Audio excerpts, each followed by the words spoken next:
రాజధాని పేరుతో భూములు తీసుకున్న రైతులకు న్యాయం చేయాలి అన్నారు వైసీపీ నేత అంబటి రాంబాబు. చంద్రబాబు వస్తే భూముల ధరలు పెరిగాయని ఆశపడ్డారని, ఇప్పుడు భూములు కొనేవారే లేరని అంబటి చెప్పారు.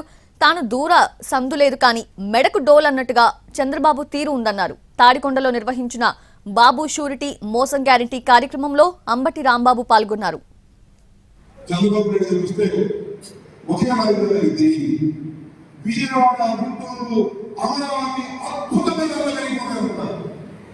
అద్భుతంగా ఆశపడ్డారు చంద్రబాబు వచ్చాడు. నేను అడుగుతాను